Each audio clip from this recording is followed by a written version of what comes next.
Hola a todos y bienvenidos a Elige Estar Bien en KNB Radio. Soy Pablo Trichi, autor del libro No te conformes, elige estar mejor. Este es un espacio para compartir lo que nos hace bien. Habiendo ya transcurrido 38 programas y dado que la radio es un medio auditivo y no siempre contamos con el tiempo necesario para retener lo escuchado, he decidido realizar un resumen cada 4 programas. Esta iniciativa tiene 3 objetivos principales: resaltar los puntos más relevantes de cada emisión, facilitar la reescucha de los programas que ahora les resulten de mayor interés y, como algunos episodios no estarán disponibles en español, el resumen será presentado en este idioma para asegurar su comprensión. Hoy me enfocaré en los siguientes programas: Daniela Macedo, que hablamos sobre la libertad; Luciana Gavilán, sobre la constancia; el optimismo, que es mi quinta clave del libro No te conformes, elige estar mejor; y por último, entrevistamos a María Cristóbal, donde el foco fue la familia. Vamos al resumen del primer programa. En esta edición del programa Elige Estar Bien se presenta una enriquecedora entrevista con Daniela Cecilia Macedo, docente argentina con más de 2 décadas de trayectoria en la educación especial orientada a la discapacidad intelectual. Más allá de su labor en las aulas formales, Daniela se ha consolidado como una activa promotora cultural que utiliza los espacios sociorrecreativos y las plataformas digitales para difundir la literatura infantil y juvenil, así como la escritura de poesía con un enfoque particular en el género japonés del haiku. Capítulo 1. El test de la libertad, una mirada a la cotidianeidad y la rebeldía. La conversación inicia con una dinámica descontracturada denominada el test de la libertad, diseñada para explorar la personalidad de Daniela a través de dilemas cotidianos. Ante la disyuntiva de cómo utilizar 48 horas de tiempo libre, Macedo confiesa una tendencia hacia la responsabilidad del hogar para liberarse de la culpa, aunque preservando siempre un rincón íntimo para la poesía. Frente a escenarios que desafían las normas, como un semáforo en rojo a la madrugada en una avenida desierta o la flexibilidad pedagógica en una extensa jornada de clase, la docente manifiesta una beta rebelde y creativa.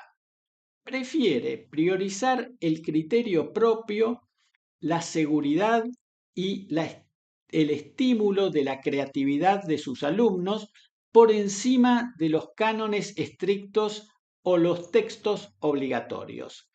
Asimismo, respecto al equilibrio tecnológico, subraya la importancia de delimitar las fronteras entre el tiempo laboral y el personal, respondiendo las comunicaciones formales dentro del horario escolar para mitigar la invasión digital acentuada tras la pandemia. Capítulo 2. Neurodiversidad, aprendizaje y la perspectiva de Paulo Freire. Al abordar su experiencia en la educación especial, Macedo evoca al pedagogo Paulo Freire y su premisa de que todos sabemos, ignoramos y aprendemos algo continuamente. Esta mirada fundamenta su enfoque en la neurodiversidad, el cual se centra de manera optimista en las capacidades, talentos y necesidades particulares de los estudiantes, respetando que cada individuo posee un ritmo de aprendizaje único. Para la docente, esta concepción trasciende el ámbito profesional y se convierte en una filosofía de vida, Elegir estar bien implica la humildad de reconocerse en constante aprendizaje dentro de cualquier rol humano o familiar. Su vocación, arraigada desde la infancia, se consolidó definitivamente al descubrir las realidades de los niños con necesidades educativas derivadas de la discapacidad intelectual durante sus prácticas formativas.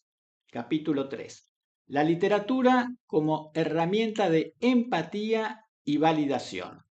Macedo define a la literatura y a la poesía como portales esenciales para expandir el mundo interior.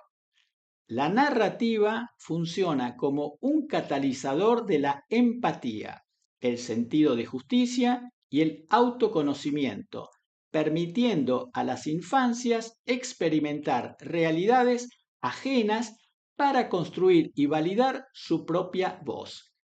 En este contexto destaca el valor del libro álbum, un formato donde la imagen predomina sobre la palabra escrita. Esta característica técnica ofrece múltiples capas de significado y permite lecturas transgeneracionales, desde la primera infancia hasta la adultez, sin requerir una alfabetización formal previa, ya que la interpretación se enriquece según el recorrido lector de cada individuo. Capítulo 4. Vamos a ver ahora el haiku, que es fotografía en palabras y conciencia plena.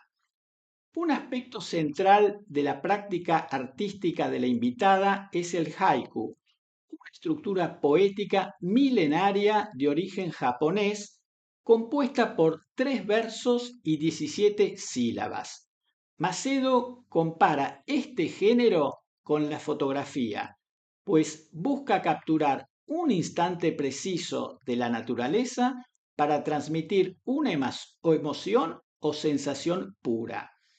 En el contexto de la vorágine urbana y el estímulo tecnológico constante, el haiku se presenta como una herramienta de pausa y contemplación. La brevedad de su lectura facilita un espacio de introspección y calma interior, sirviendo como un bálsamo necesario para reconectar con la esencia humana en tiempos complejos. Capítulo 5. Conciliación familiar, culpa y el oficio de compartir. La gestión del tiempo representa un desafío constante al balancear una carrera de más de 20 años, el rol materno y la gestión cultural. Macedo señala que su identidad es una amalgama indivisible de todas estas facetas y que el sostén afectivo de su familia ha sido indispensable para perseguir sus aspiraciones sin el peso de la culpa.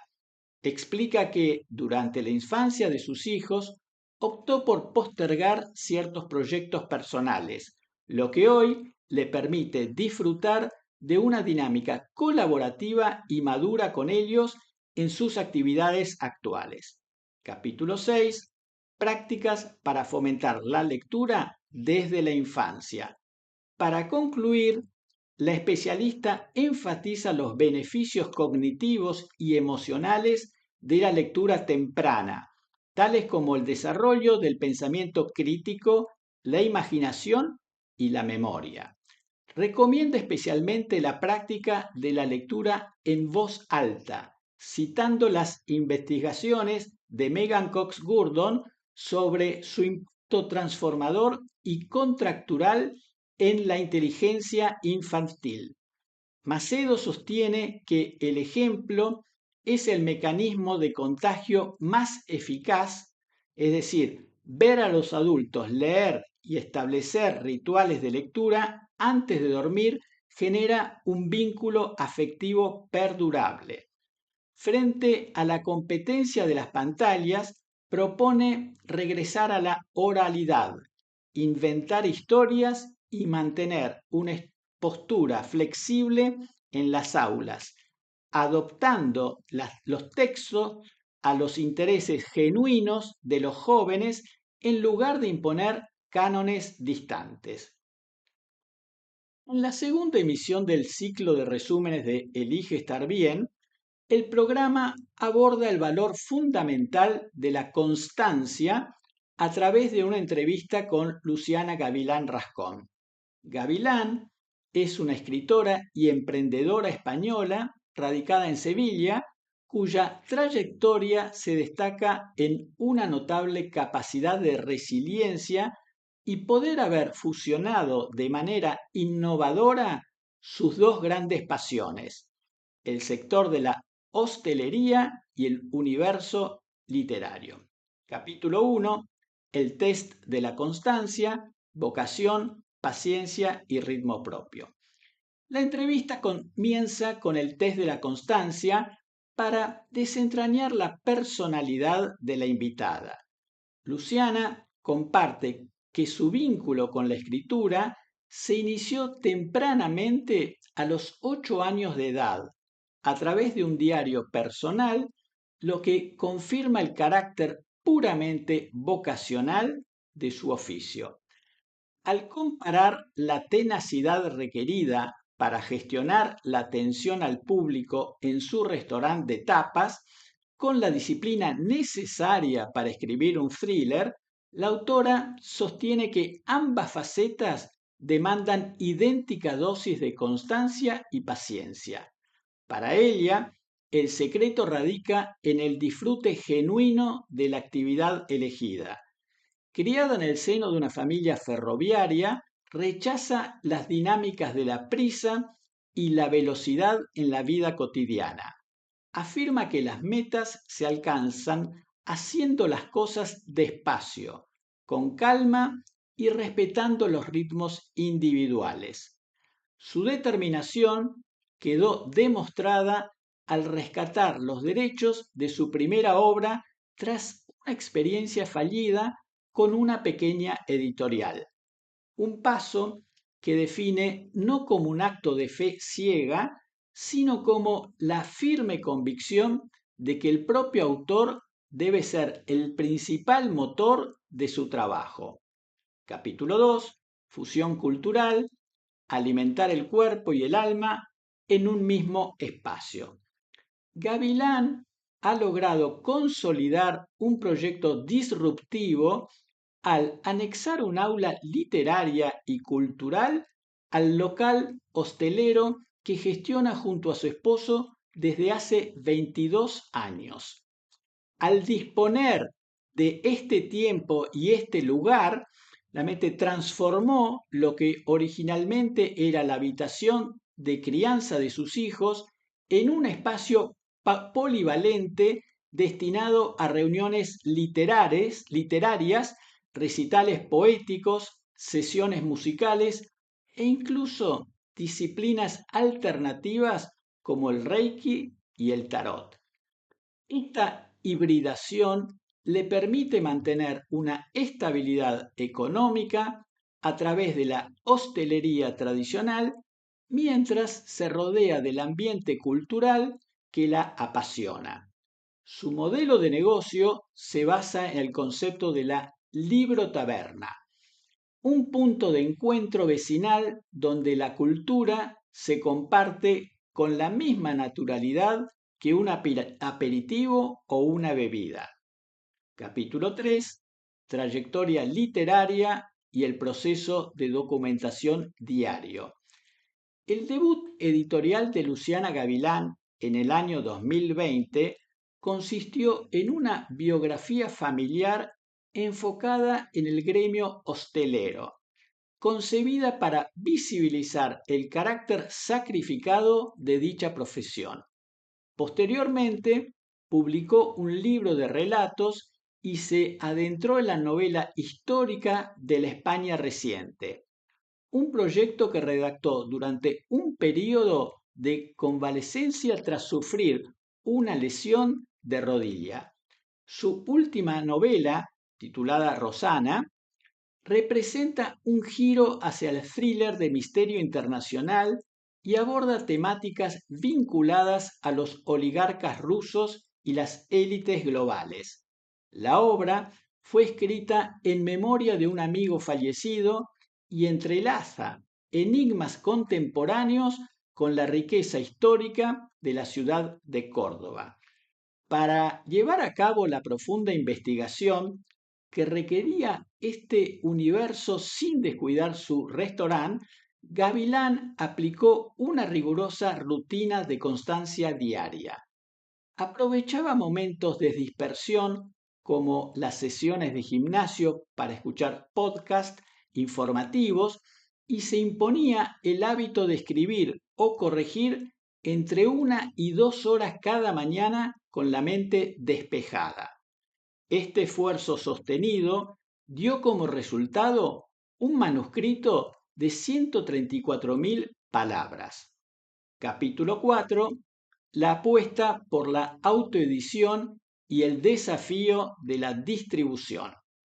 A partir de sus vivencias, la escritora analiza con lucidez la saturación actual del mercado literario. Explica que las editoriales independientes suelen carecer de estructura financiera necesaria para garantizar una distribución masiva. Es decir, por este motivo, ella adoptó directamente comercializar sus obras. A través de su propia estructura editorial, la autora hoy asesora y edita a nuevos talentos, destacando el reciente trabajo de maquetación y corrección realizado con un joven novelista de 19 años. No obstante, reconoce con honestidad que la distribución sigue siendo la gran barrera para los autores independientes. Frente a esto, sostiene una actitud proactiva. Visita frecuentemente las librerías de su barrio y participa activamente en las ferias locales, bajo la premisa que desde el sofá no se vende. Capítulo 5. Filosofía de vida, el valor de conformarse y la empatía.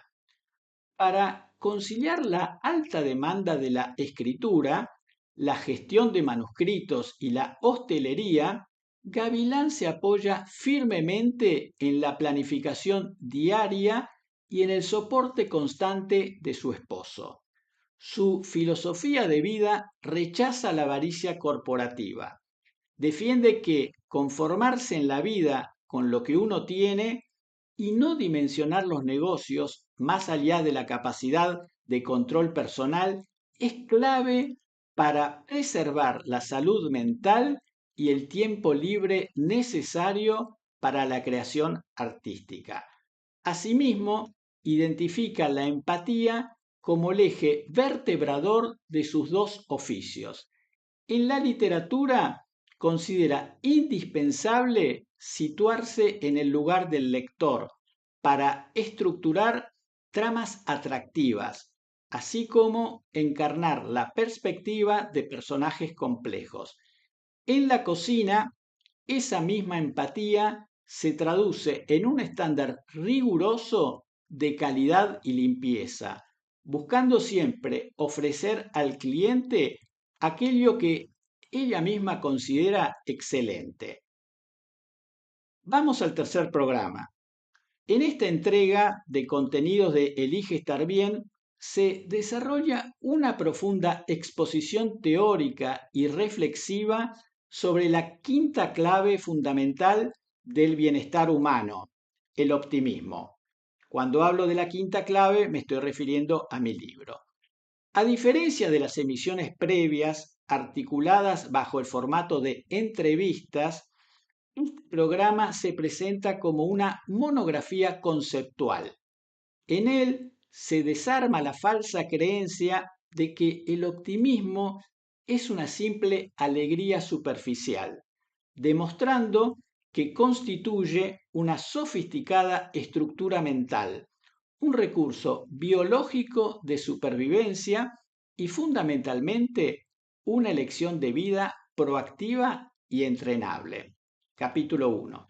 La naturaleza del optimismo, estado de ánimo y percepción.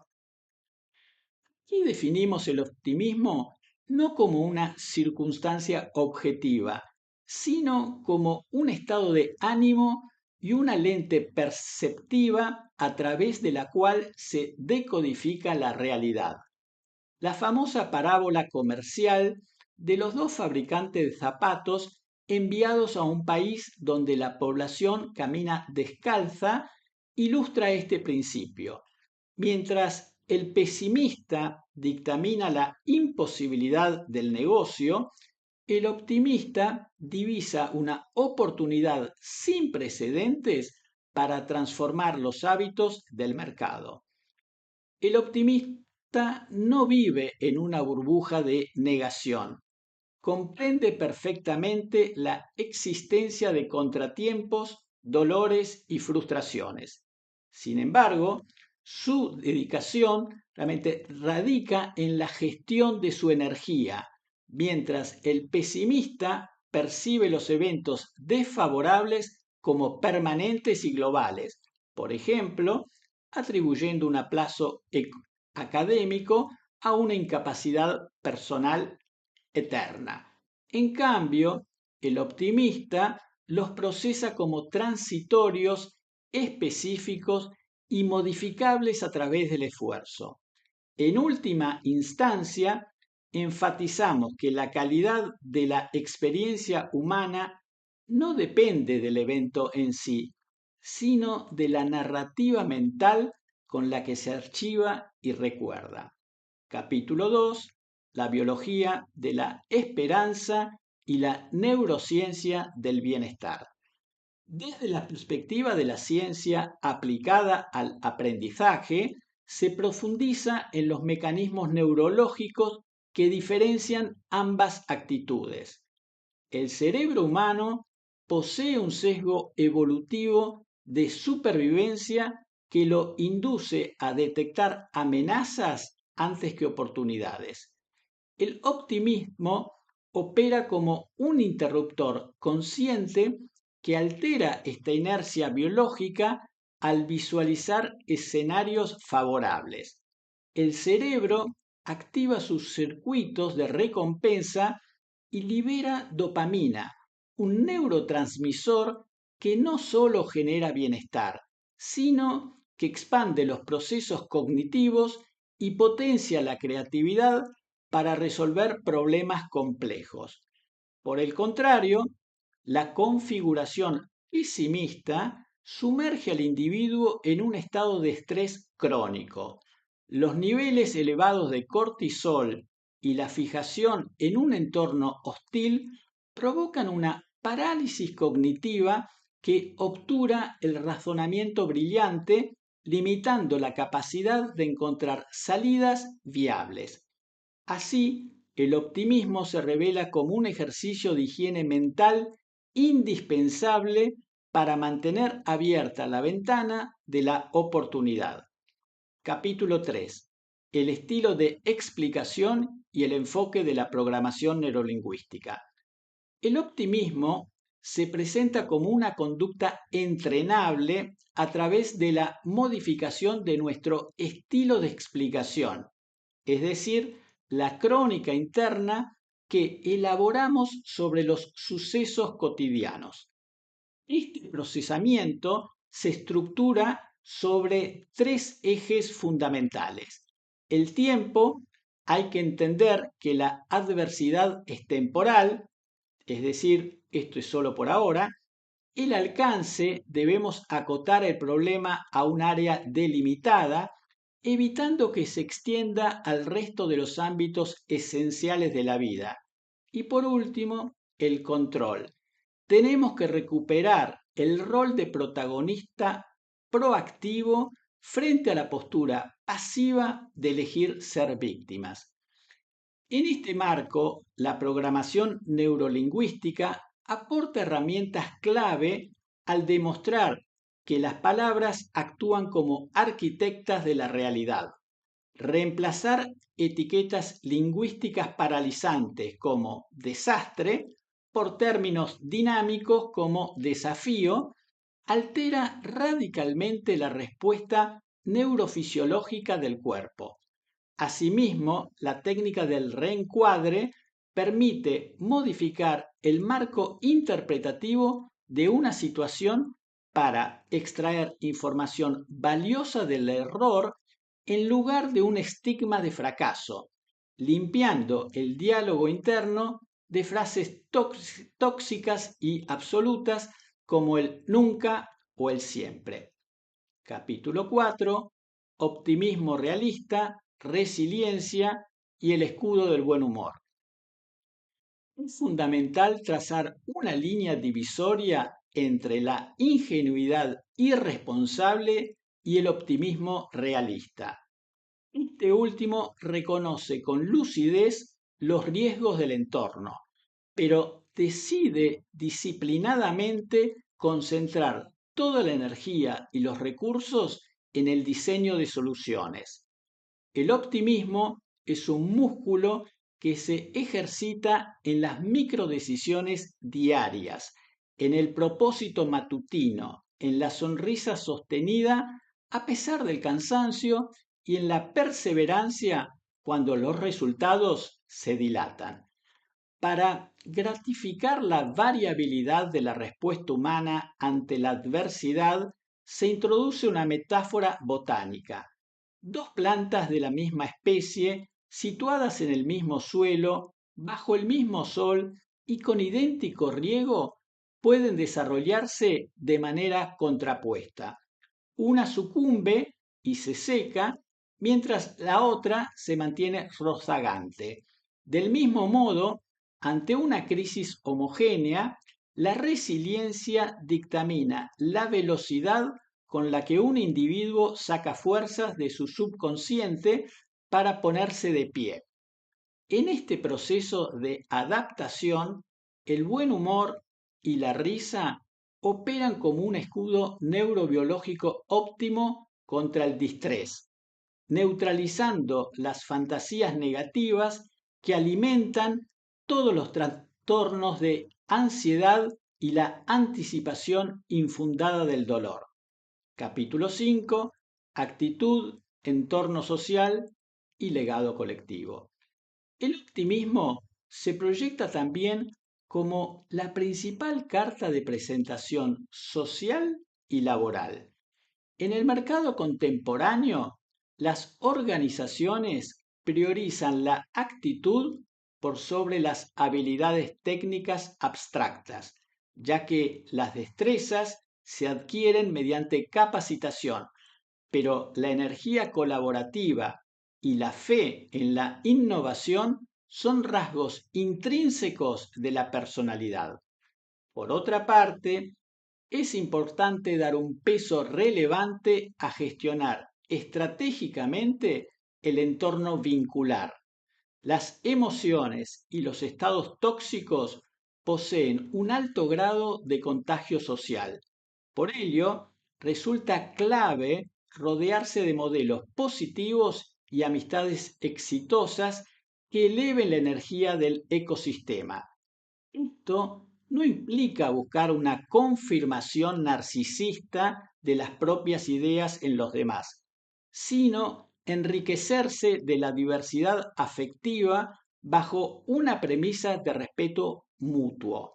Al igual que el inconsciente absorbe y consolida los pensamientos de salud o enfermedad, el optimismo actúa como un vector de generosidad social que transforma entornos enteros mediante el contagio de la posibilidad. Capítulo 6. Reflexión final. El monólogo concluye evocando una cita de William Shakespeare que dice: "No hay nada bueno o malo. Es nuestro pensamiento el que lo decodifica de una u otra forma, reforzando la idea de que la realidad se edifica a partir de las expectativas que elegimos proyectar". En la última edición del ciclo de resúmenes de Elige estar bien, el programa aborda el pilar fundamental de la familia a través de una enriquecedora entrevista con la ingeniera civil, empresaria y escritora María Cristóbal.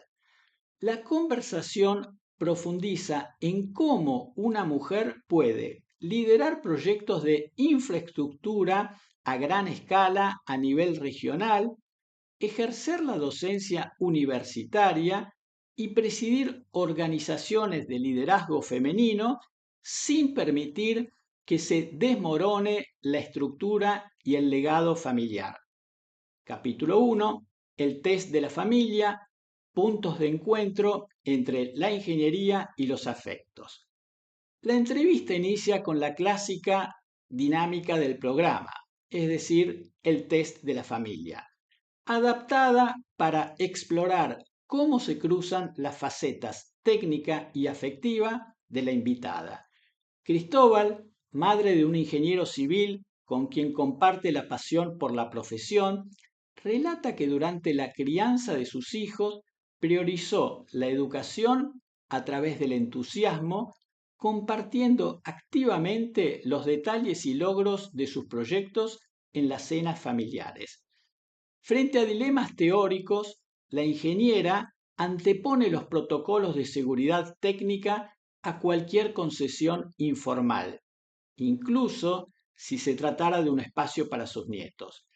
En sus viajes corporativos internacionales, optimizaba el tiempo libre postlaboral para adquirir presentes personalizados para su núcleo familiar. Un legado de afecto que hoy continúa mediante experiencias culturales como el viaje a Italia planificado para el 15º cumpleaños de su nieta. Asimismo, con un toque de humor, aclara que la macroingeniería de gasoductos o centrales atómicas no dota a los profesionales de destrezas domésticas mágicas, desmitificando el prejuicio cotidiano de las reparaciones del hogar. Capítulo 2. La conciliación sin culpa, estrategias de gestión y el valor de delegar. Al abordar la coexistencia de una carrera corporativa de alta presión con la vida familiar, Cristóbal sostiene con firmeza que la familia es lo único permanente que queda tras el éxito profesional. En una época donde las responsabilidades domésticas recaían casi exclusivamente en las mujeres, la ingeniera estructuró su carrera en base a un diseño organizativo riguroso. Implementó jornadas reducidas durante los primeros años de crianza y reanudó el trabajo a tiempo completo una vez establecida ya directamente la doble escolaridad. Como mentora de mujeres profesionales en la organización Voces Vitales, derriba el mito de la culpa y la idealización de la maternidad. Su estrategia se basó en el establecimiento de prioridades inviolables, como la atención telefónica inmediata a sus hijos ante cualquier circunstancia laboral, la presencia en reuniones escolares y la confección manual de disfraces, complementada con jornadas de trabajo nocturnas. Cristóbal destaca que la clave radica en aprender a delegar las tareas secundarias y en comprender que la vida profesional es extensa. Retirarse temporalmente del ritmo acelerado de los posgrados para atender la primera infancia no impide nivelarse e incluso superar los estándares del mercado 20 años después. Capítulo 3. Métodos, tiempos y el impacto en el medio ambiente. Para ilustrar científicamente la transferencia de herramientas entre el hogar y la ingeniería, la invitada evoca una ponencia realizada ante el Congreso Mundial de Ingeniería sobre la temática de mujer y medio ambiente. En dicha investigación rescató el caso histórico de Lillian Moller-Gilbreth, primera mujer en ingresar a la Academia de Ingeniería de Estados Unidos a fines del siglo XIX, quien, tras quedar viuda con 12 hijos, aplicó los métodos de ingeniería industrial, tiempos y movimientos dentro de su propio hogar, transformándolo en un modelo analítico de éxito, historia que inspiró la obra Más barato por docena. Cristóbal concluye que organizar una familia de manera eficiente y asegurar la felicidad y estabilidad de los hijos es en sí mismo un trabajo directo para mejorar el medio ambiente humano. Sostiene que una estructura familiar sólida provee cuidados conscientes y equilibrados capaces de preservar el entorno ecológico y social en el futuro de los ciudadanos. Capítulo 4. Gestión humana, la verdad y el prestigio como activos corporativos. A lo largo de todo el tiempo de su carrera, al frente de desarrollos inmobiliarios y como presidenta de la Sociedad Latinoamericana de Facility Management, la invitada adoptó la honestidad intelectual y la transparencia como metodologías de dirección, permitiendo así que todos los directores, es decir, los CEOs, registraran las variables sutiles del día a día de cada empresa basadas en la honestidad. Su modelo de gestión defendió siempre que las empresas son las personas, anticipándose a las corrientes de bienestar organizacional actuales que asocian directamente la comodidad y el desarrollo humano del empleado con los índices de productividad. En el plano de la ética financiera, Cristóbal manifiesta una profunda paz mental. Tras haber administrado cientos de millones de dólares ajenos, su único patrimonio material es su vivienda particular, lo que constituye un orgullo personal y la validación de su prestigio profesional, un activo inmaterial que considera indispensable y que transmitió metodológicamente a sus alumnos y colaboradores. Capítulo 5. La literatura familiar como proceso sanador y el uso del humor. En la etapa madura de su carrera, Cristóbal canalizó sus vivencias a través de la literatura, publicando libros orientados a preservar las memorias de su numerosa familia de inmigrantes. Como hermana mayor y depositaria de los relatos familiares, describe la escritura de sus obras como un proceso profundamente resiliente, catártico y sanador, capaz de ordenar los acontecimientos dolorosos y de tender puentes cognitivos entre el pasado de los ancestros y el futuro de sus nietos.